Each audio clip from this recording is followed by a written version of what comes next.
One of the things that you should know is that just because you have money, it doesn't make you wealthy. Just because you have riches doesn't make you wealthy.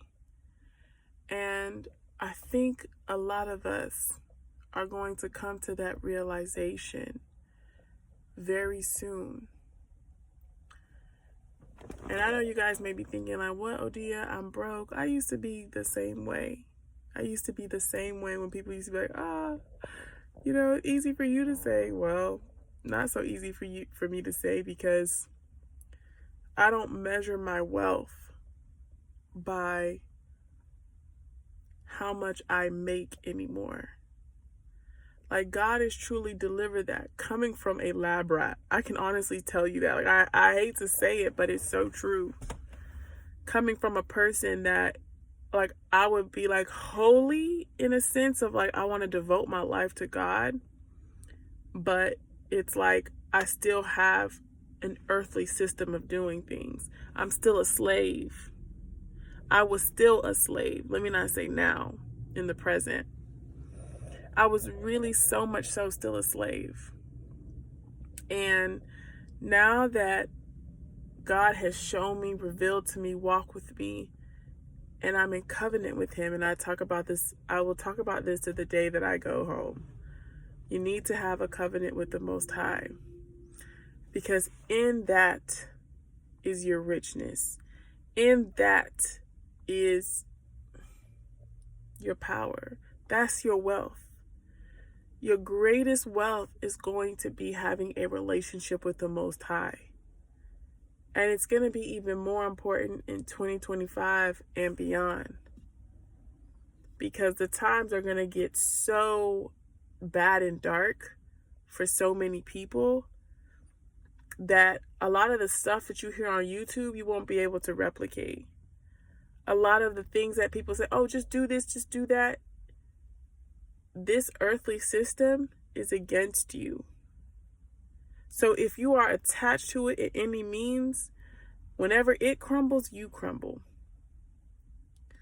So I want you guys to understand that. I want us all to go deeper, but truly understand that wealth is so much more than riches and money.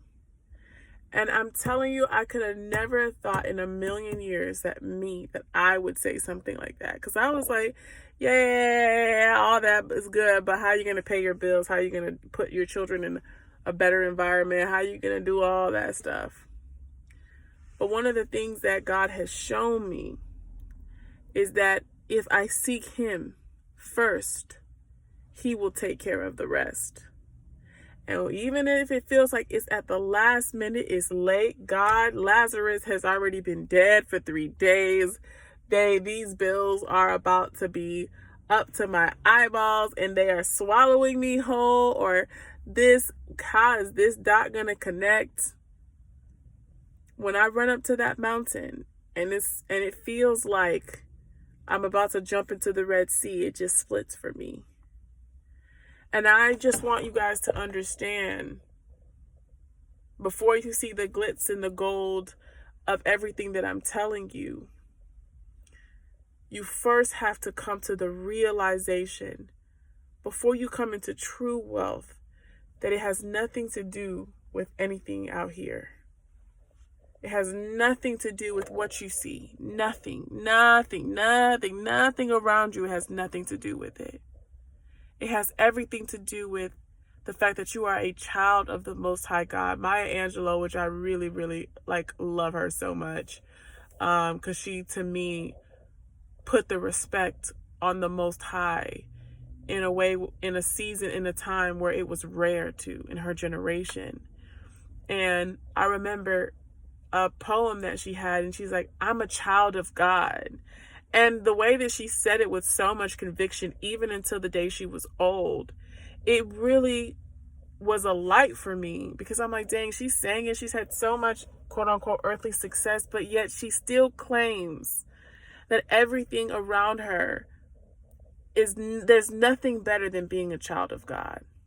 And I want y'all to know that your riches do not get swept up on YouTube, because sometimes YouTube can make it feel like, you know, it can really make it feel like you're just not accomplished. You're not accomplished if you don't have $1 million in your account. You're not accomplished if you don't have a house. You're not accomplished if you don't have a husband. You're not accomplished if you don't have friends or whatever. You're not all that good stuff. But all of that is placebo. The real meat of your life, the real meat and potatoes, that's going to be in your relationship with God. That's where it's going to be. So I want to encourage you guys at the start of 2025.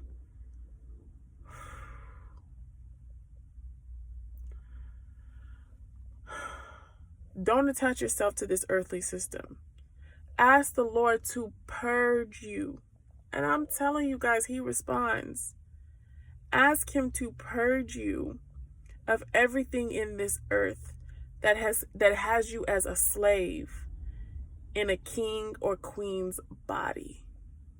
Okay? Listen to what I just said. You are a king and a queen, but your mind in this system has you as a slave.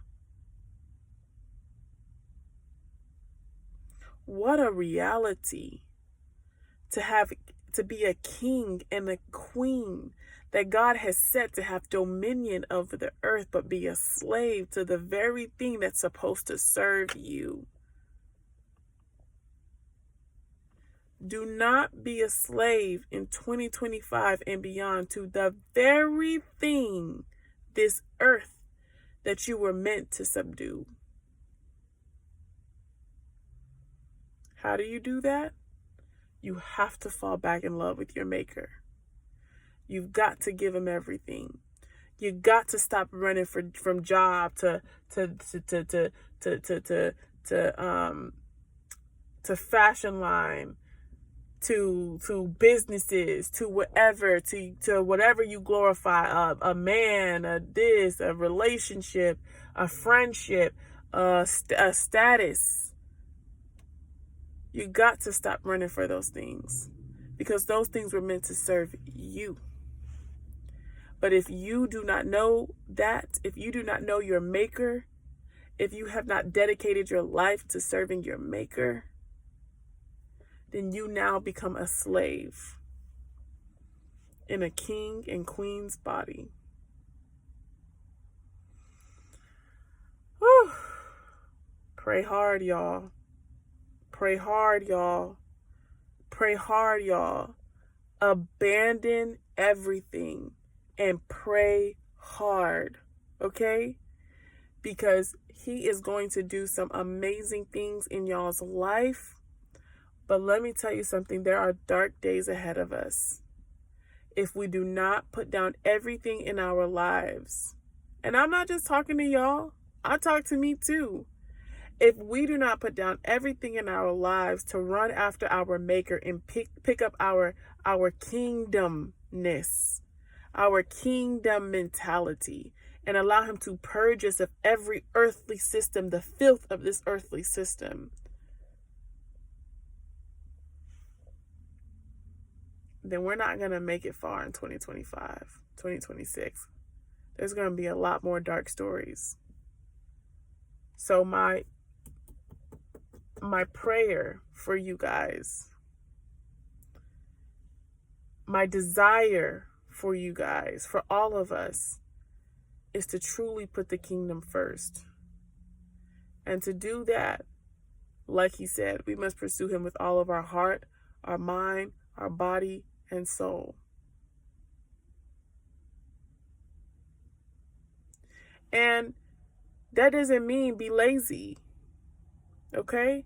That doesn't mean don't do the things that you're supposed to do here on earth. Because when you look at Genesis, God described people also by the things that they did.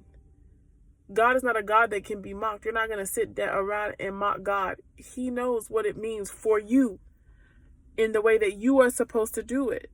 He knows, and you will be convicted. You'll be like, dang, like I'm supposed to be serving God like this. I'm not supposed to wake up in my morning and go straight to TikTok. I'm not supposed to wake up in the morning and go straight to YouTube. I'm not supposed to pick up in the morning and go straight to my job like that. unless I'm in that season that he's called me to grind or to this and that. But your seasons have to be directed by him, not by how you feel, what you desire, what you want. You have to reconcile all of who you are to him. Because in reality, you don't even really know who you are. We all do not know who we are until he speaks life to it. Until he speaks life to us. Until he illuminates all the darkness in us and brings in his light to make everything connect.